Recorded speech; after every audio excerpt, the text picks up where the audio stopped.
danse encore dans certaines pièces de Jean-Claude. Depuis 2005 jusqu'à maintenant, bah, ça y est, je fête mes 10 ans. Ça y est, moi je fête mes 10 ans. Évidemment, j'ai été imprégné de cette danse, beaucoup. Euh, Plus, moi j'aime bien cette idée de fidélité que Jean-Claude a aussi, parce que cette imprégnation, elle prend du temps. Et pour devenir un interprète de Jean-Claude Galota, évidemment on peut l'être ponctuellement, mais je me sentais... Moi j'avais envie de creuser ça. Donc évidemment j'ai appris beaucoup de choses, certainement plein de choses que je n'ai même pas conscience encore. Donc ça marque évidemment l'artiste que je suis. Moi j'ai du mal à séparer interprète, chorégraphe et même pédagogue parce que j'aime beaucoup l'idée de transmission, donc je suis souvent dans cette sensation-là. Pour moi, voilà, j'essaye que voilà, j'essaye que ça soit pas des vases différents, mais c'est les mêmes vases.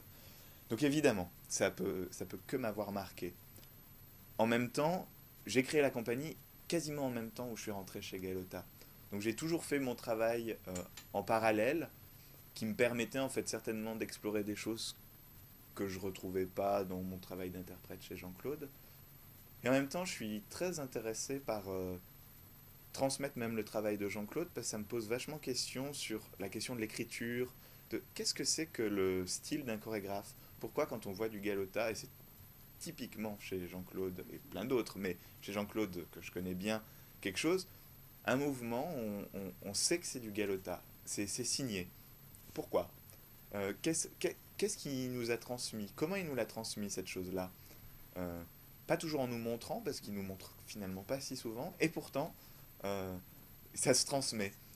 Et donc ça, pour moi, c'est hyper intéressant d'essayer de me poser la question, qu'est-ce qui signe sa danse? Qu'est-ce qui signe sa... Alors sa danse, en tant que mouvement, là c'est là où je suis expert. Après, avec un peu de recul, comment il compose? Ça, je suis un peu moins expert parce que je suis dans la pièce. Donc je le vois que sur vidéo, et souvent la composition m'apparaît qu'après. Euh, Qu'après. Mais en même temps, voilà, donc oui, évidemment, ça m'a marqué. Après, c'est pas... euh, je ne me positionne pas par rapport au travail de Jean-Claude. Quand je fais mon propre travail, il y a peut-être des échanges obligatoires, mais je me pose assez peu la question, en fait. Donc aujourd'hui, Mathieu, on fête les 30 ans des centres chorégraphiques nationaux. Et en fait, je voudrais savoir quel regard le chorégraphe et maître de compagnie que tu es pose sur cette institution culturelle. En fait, et que 30 ans de CCN, c'était vraiment 30 ans très intéressants pour la danse.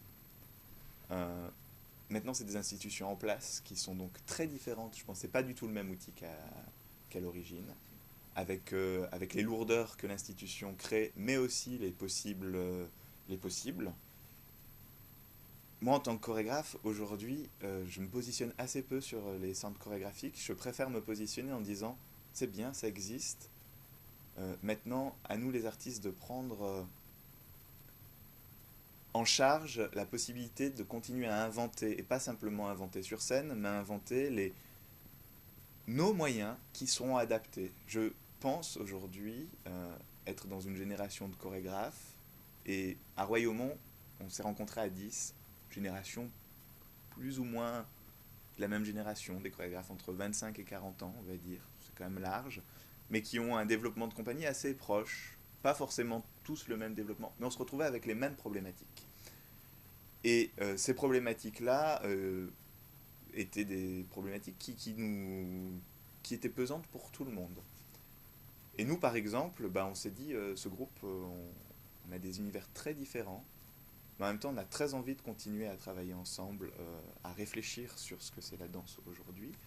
Et donc, on a décidé de lancer l'appel. Alors, l'appel, c'est d'essayer de se positionner autrement face à l'institution, parce que nous, notre place, elle est pas encore dans les CCN.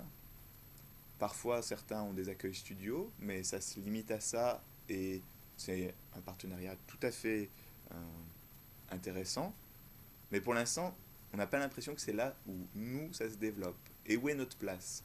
Donc du coup, la question, elle est là, dans l'appel, c'est de dire, bah, peut-être que nous, on a des choses à proposer, pas simplement pour se créer notre place, mais pour que des gens nous disent, bah, ici, nous avons une place,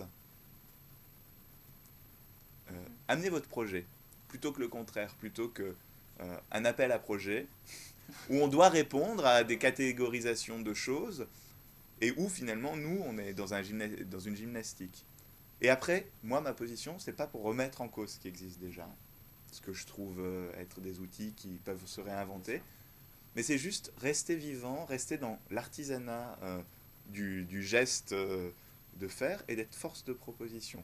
Donc, les CCN, longue vie au CCN, c'est un outil super qu'il faut réinventer.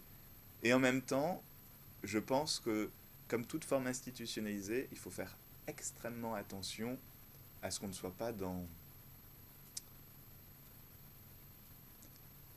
la nostalgie d'avant.